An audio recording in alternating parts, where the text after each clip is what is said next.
King of Death. The pigeons continued to block the sun as Muerto Seis plunged the knife into the 13th bastard son, even as it cried for the life, milk of the still nursing mother, one not worthy to be a wife. Shared in the court with the other courtiers, sneering as they await to again seed this temple mother, whose every child they dedicate to their devil-appointed king. His delight is to immolate their soft innocence by striking off their limbs like a baby doll. He knew the pilgrims were hiking to the reduction. He would call on their king to congratulate him for defeating Renfrey's small force, then insist he celebrate the new alliance of vice trade. He would then insist he forfeit his sons as payment for the raid he foiled. They would be used as court prostitutes until Martel paid or submitted as a cohort of the death of saint and him, Lord Vice, who makes of death a human sport.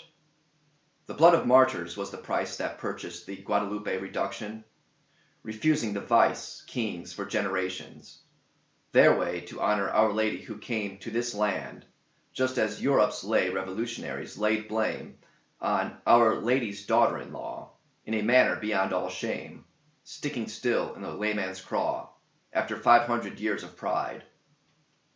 Thinking Christ's bride has a flaw, that heaven's path can be made wide. This city was a sacred keep, surrounded on every side with high walls that were 5 yards deep. The sacred image was kept here. Bodies incorrupt in here sleep. The company of saints is near. On this hill the angels descend, protecting Longinus' spear, kept here because it could defend this holy city on a hill, towards which pious pilgrims wend. Martel carried the cross uphill to the cathedral. He would die for the man who let his blood spill for his friends. But for God to die, there was nothing that he could do in return. If he were to die for God's name, there's nothing in lieu of Christ's death and God's mercy that could extend the forgiveness to free him from God's wrath. Men spat on God, so too did he. But now he creeps to the cross and lies flat before it. God could not allow a mortal man to pass the gate of heaven without that first vow that lets the Spirit set men straight. He was to be baptized this night. He wanted this to be his fate. Christ and his kingdom here seemed right, and Christ's reflection through his crown restored the order of the night that for centuries had lain down. The tilma of Juan Diego shone with the roses from the crown of Our Lady who chose to show herself to this man of the New World. Luther chose to overthrow Catholic Europe. God overthrew, it would seem, his grace from the Old World, save for those remaining true and increasing it in the bold. The Holy Roman Empire was ready to expand her old borders with holy tongues of fire. Not since blessed Karl of Austria, with whom Rome's crown did retire, reigned as King of Bohemia, last monarch of Habsburg-Lorraine, last king of Lodomeria and Croatia, the last to reign Galicia and Hungary, was there a unified domain. Early in that dark century, when war broke out around the world, the Pope wrote from his holy see and prayed that Christ's flag be unfurled. But the leaders would not listen to the king of the Christian world. Blood did run and sweat did glisten, man versus man, cavalry and tank, biplanes on a one-way mission, soldiers on foot of every rank, run o'er the fields of mud and trench, through gas and smoke, by engine crank, while pigeons are fed from a bench by a man reading how Russia would spread abroad her growing stench through Europe and America, the Orient and Middle East. So Our Lady at Fatima warned us, and more than once at least. Pope Leo XIII's dark dream that for 100 years the beast would thrash the church with death extreme. He prayed St. Michael to defend us from the devil's prowling team, and Our Lady asked us to spend our time making reparation for souls to save them at the end. In King Martel's preparation for his baptismal vow, the rite that is the initiation and acknowledgment of the fight to reject Satan and obey God and praise his name day and night, a peasant was chosen to flay the king as part of tradition that strikes the pride of those who say, "I am king of this, my domain." For all kings answer to Christ King. King Martel's quiet submission to the lashings of a working-class man was performed, well knowing that the following day the king would be back on his throne, knowing the worker for overzealous whipping. Intrusive bellowing reverberated, impious disharmonious waves of sound, intruding upon the zealous solemnity of the thorn-crowned king. With quickness Ashoka grabbed his scabbard and ran to the sound. But there's nothing to be stabbed, only a vast expanse of land, stretching in the darkness below, dabbed here and there by small fires that spanned the desert floor to Death's domain. Viciously seeking to expand its reach, Death Six had to ordain king-priests like Renfrey. But Martel would not join. Death Six could not gain control of that trade route by spell or force. But he got wind of tech carried west, where the mission bell of a strange brown robe tolled to beck slaves that ran away or were bought then set free. This could be the tech that all leaders secretly sought, for it was the key to power, and by the mythic modern wrought. Gears would turn electron power as waters churn and fires forge, his very own Babel Tower. His tentacular network now in the district, the very church, in fact, where the baptismal vow into the Holy Roman Church was to be received by the boy, who ventured past the hedge in search of a wild, untamed running boy.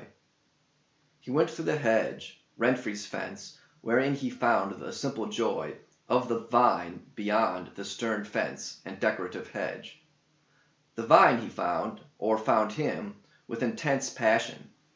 The branches of the vine reached out and showed him a big, wide world of green trees and blue sky sunshine, receding like the shallow tide as he sailed to a foreign shore, upon which shore he nearly died. To his past life he closed the door. But in his dreams he heard a knock. The life he left, he heard it roar, and nothing could be done to block the demons from pouring in. He tried to hide within the flock, but the demons sniffed out his sin, flushing him out from the main herd. They cornered him and entered in. But his cries did not go unheard. The demonic souls would not stay. God sent him the shepherd to chase the grasping wolves away, in an act of supreme mercy. Muertos brutes, they could not say the light they saw seemed like a dream.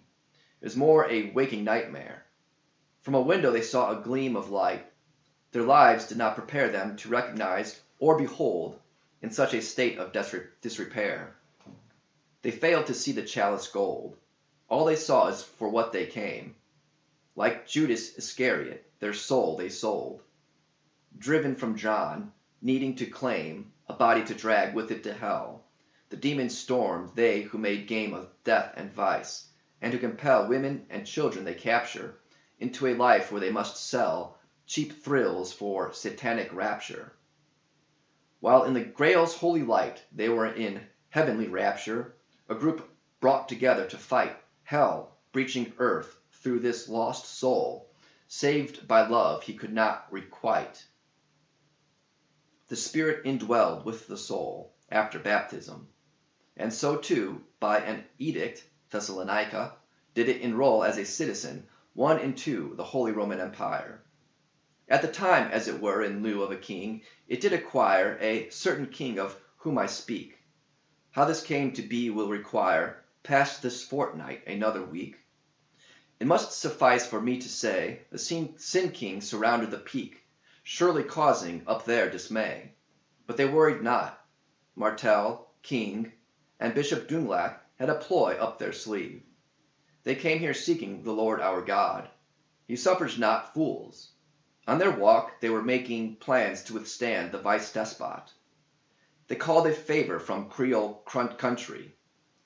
the French quarter king got on the move and summoned his whole force. King Robert, he was a gent, tried, true, red, white, and blue, from old Dixieland. For some years he spent fighting for the Pope alongside Bishop Dunglac. They were hell-bent on leather together. They'd ride into battles defending Rome, with the Virgin Queen on their side. They kept in touch when they got home and recalled their times on the field, fighting for Christ, fighting for Rome, with Virgin Mary on their shield. Papal zouaves they'll always be, and to none but Christ will they yield. King Robert sailed across the sea known as the Gulf of Mexico, marched through to Reduction City, dividing the troops of Muerto Seis, camped round Guadalupe Hill. Down on the death troops they would throw the fire of the Greeks and then spill oil on their heads and watch them glow, like soon they would in Satan's mill, showering them with arrow and spear. But their numbers were great, and they only seemed to grow, and the walls began to incur from catapults, hole after hole. Just then came an arresting blur, the Muslim crescent on a pole, scimitars shining in the sun, cries of Allah, eyes like hot coal. Muertan tribes went on the run, not from the surging wave, they ran from a miracle of the sun.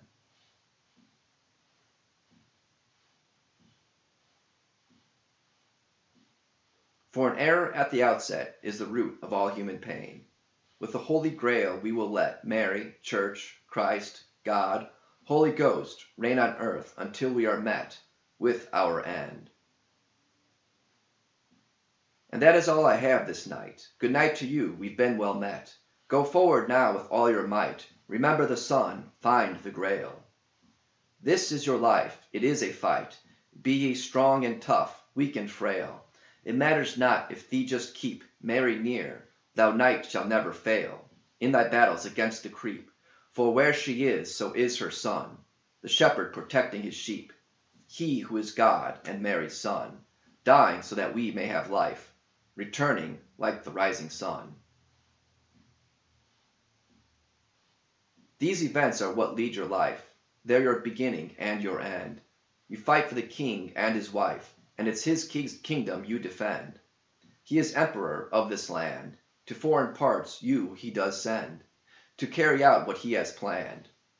Crowned as emperor by the Pope, Karl the Great works now to expand the rule of law where there's no hope. In the south, land of death and vice, monks in robes cinched up by a rope preach the gospel and pay the price, as from false gods pagans they free. Knights meet death, and, too, pay that price, bringing Christ to those who can see. You, boy, will use what you were taught, so men can again sail the sea of space where men are stuck and caught. Boy Euclid came from way out there to find out how we still are fraught. Gear and John were left with the care of the heart, whose secrets we need. The Muslims came out here to share, and now with us they say our creed. 'Twas a miracle of the sun, Our Lady planted as a seed, to convert their hearts to her Son. The Grail was found, but the heart lost, to thugs who for the Sin King run. But from the Grail all things once lost will be restored and made anew. For by his death he paid the cost, through it Christendom will renew. Remember to Christ you're a slave, serving him first and neighbor too. You'll give your all just as he gave. Warned now are ye of the dangers. Likewise are you equipped to stave off stray malevolent strangers, who with their demons tempt thy soul into murky, obscure dangers. Seek out the truth with all thy soul. Let hope and joy in you abound, and let love's fires consume your soul. And that, my friends, my fellow travelers of everlasting night, that is space, is the end of the epic saga, shining to us like a lighthouse out of the misty past somewhere, somewhen, in that tumultuously reverberative third millennium, in that endlessly large arm of the Milky Way, swinging imperceptibly, nestling within its glowing tentacle that little star system where this all started, the field of the sun. So, all of you long-distance haulers of planetary goods and minerals, fuels and supplies, cheap Andromedan crap, terrifying Cygnus, a weaponry, beautiful Betelgeuse jewelry, pinwheels from the Sombrero Galaxy or sombreros from the Pinwheel Galaxy, mind-altering nebulan finery, or, of course, those deadly, delicious, mind-exploding delicacies of the Crab Nebula. Yes, I refer to all of our space-time truckers, our most devoted fan base, the whole reason we are, were, and will be here quantum casting to you, brave travelers and wanderers of the infinite vastitude of outer space and time beyond. Yes, whatever it is you find yourself hauling, whether it be by means of coercion, earning money for the family you haven't seen in a parsec, repaying a debt accrued on that bad moon Ganymede, looking for Mrs. Right everywhere but where she is, or just looking to get out to see the galaxies and making some spare change in the process. Yes, whatever your reason, logic, rationale, or delirium, stay tuned. Trust me. And I know, I always say trust no one, but dear listener, trust me on this one. I might have led you astray in the past, or told you tales of sheer dullery. But I promise, yes, I promise and swear by the stars of the Black Eye Galaxy, that our nextly scheduled Q-cast, one surely born from a traveler of time and space, will take you places you have never been and both have been to before. Yes, the one we've all been waiting for, or the one that's been waiting for us like a put-out prom date who starts fires and causes highly localized damage, spreading terror through the town. You know it well as I do, folks. I'm speaking of and communicating to you about. Are you ready for this? The Dark Tower. Yes, you heard me tell you, dear listener, correctly. You will be experiencing this phantasmagorically and eerily reminiscent prescient tale of that hero gunslinger. Do you ken it? Sigh trucker, sigh wanderer, because here, this content of ours, yes, you and I, is dividing into this hero journey very soon.